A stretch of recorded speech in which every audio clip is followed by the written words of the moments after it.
This channel does not promote any violent, harmful or illegal activities. All content provided by this channel is meant for an education purpose only.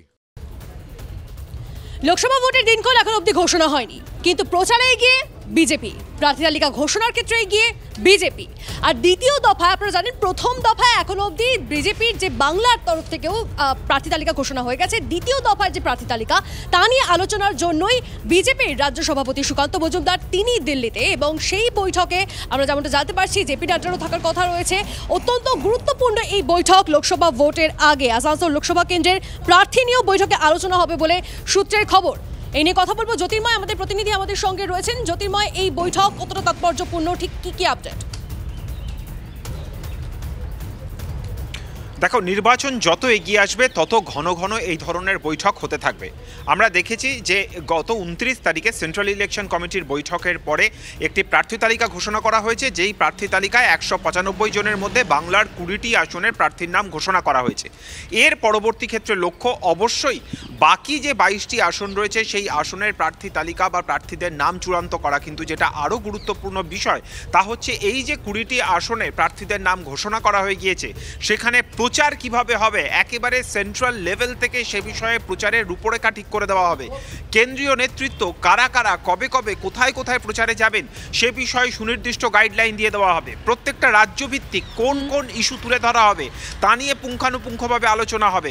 অবশ্যই যেমন 22টা আসনের দিকে আলাদা করে নজর থাকছে, তারপরে নতুন করে গত শনিবার প্রার্থী তালিকা ঘোষণার পর গতকালের যে ডেভেলপমেন্ট, অত্যন্ত গুরুত্বপূর্ণ ডেভেলপমেন্ট, আসানসোল থেকে প্রার্থী নাম হিসেবে নিজেকে প্রত্যাহার করে নেওয়া পবন সিংয়ের, তার ভিত্তিতে পরবর্তী প্রার্থী কে হতে পারেন, প্রত্যেকটা বিষয় নিয়েই বিজেপির রাজ্য সভাপতির সঙ্গে আলোচনা হতে পারে বলে আমরা সূত্র মারফত খবর পাচ্ছি। এবং অবশ্যই এক্ষেত্রে একটি গুরুত্বপূর্ণ তথ্য তা হচ্ছে আসানসোলে খবর পাওয়া যাচ্ছে সূত্র মারফত যে অক্ষরা সিং, ভোজপুরি নায়িকা, তাকে প্রার্থী করা হতে পারে বলে আপাতভাবে আলোচনা চলছে।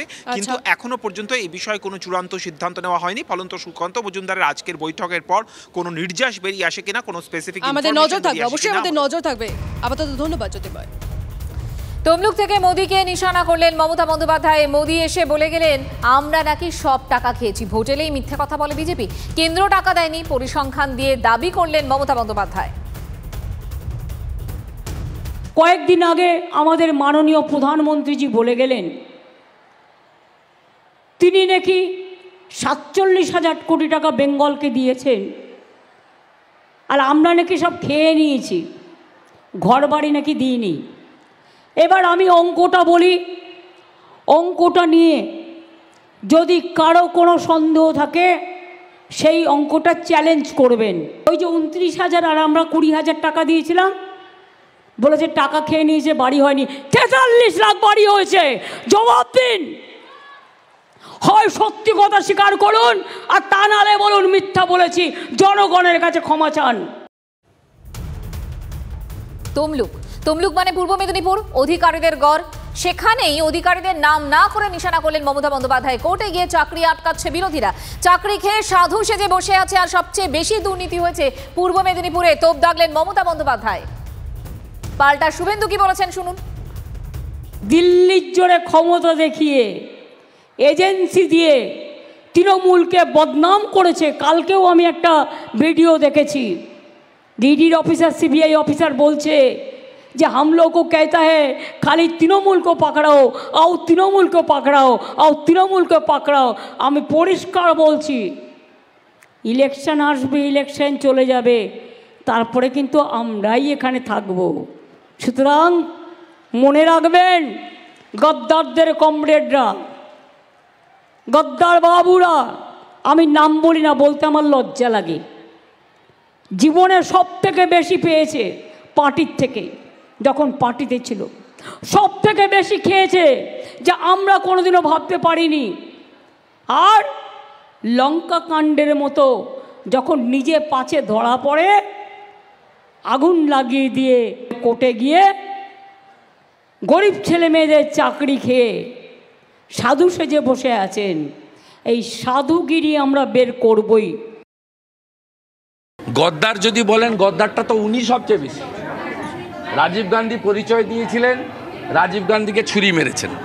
অটল বিহারী বাজপেয়ী আশ্রয় দিয়েছিলেন, অটল বিহারী বাজপেয়ীকে বিশ্বাসঘাতকতা করেছেন। উনাকে শুধু বলবো, যেদিন নাম ধরে বলবেন আপনার বাড়ির সামনে কালীঘাটে মঞ্চ বেঁধে আমি উত্তর দিয়ে আসবো। আমার নাম শুভেন্দু অধিকারী। নিজেকে বিরাট ভাবেন, প্রধানমন্ত্রী হবেন, ক্ষমতা থাকলে নাম ধরে একটা সভাতে বলুন। নন্দীগ্রামে বলেছিলেন, জনগণ উত্তর দিয়েছে। আমাকে যত আক্রমণ করবেন তত বেশি ভোটে লোকসভা নির্বাচনে আপনি হারবেন। সিবিআই না পুলিশ, স্পষ্ট হলো না আজও শাহজাহান মামলার তদন্তভার কার হাতে সেটা এখন অব্দি স্পষ্ট হয়নি, কারণ রায়দান স্থগিত প্রধান বিচারপতির বেঞ্চে। আর ওই বিষয়ের ডিটেলস জানবো আমাদের প্রতিনিধি শ্রাবন্তী আমাদের সঙ্গে রয়েছেন সরাসরি। শ্রাবন্তী, দেখো, সিবিআই এর হাতে এই মামলার তদন্তভার দেওয়া হোক এমনটাই আর্জি এদিন ইডি এবং সিবিআই এর আইনজীবীরা করেছেন। এবং তাদের যুক্তি যেটা রয়েছে যে শাহজাহানকে যখন ঘটনা ঘটেছিল, মূল ঘটনার প্রায় 56 দিন পরে গ্রেফতার করা হয় এবং সেটাও আদালতের নির্দেশে। যে এফআইআর গুলি করা হয় সেগুলি সবকটা বেলেবেল অফেন্স ছিল, একই সঙ্গে অনেকটা লঘু ধারায় মামলাগুলি করা হয়েছে। ইডি অফিসাররা মার খেলেন, অথচ তাদের এগেন্সি নতুন করে শ্লীলতাহানির কেস দেওয়া হলো। যারা রেড করতে গেছিলেন তাদের বিরুদ্ধে কিভাবে শ্লীলতাহানির অভিযোগ দায়ের করা যায়, এই সমস্ত বিষয়গুলি প্রধান বিচারপতির কাছে সামনে এনেছেন ইডি এবং সিবিআই এর আইনজীবীরা। এই মামলা আপাতত রায়দান শেষ হয়েছে, শুনানি শেষ হয়েছে, রায়দান স্থগিত। যেটা মনে করা হচ্ছে এই সপ্তাহে এই মামলার রায় দিয়ে দিতে পারেন প্রধান বিচারপতি এবং সেখানেই স্পষ্ট হবে আদতে সিবিআই এর হাতে শেখ শাহজাহানের যাবতীয় তদন্তভার যাচ্ছে কিনা। বেশ, আমাদের নজর থাকবে শ্রাবন্তী। আপাতত ধন্যবাদ।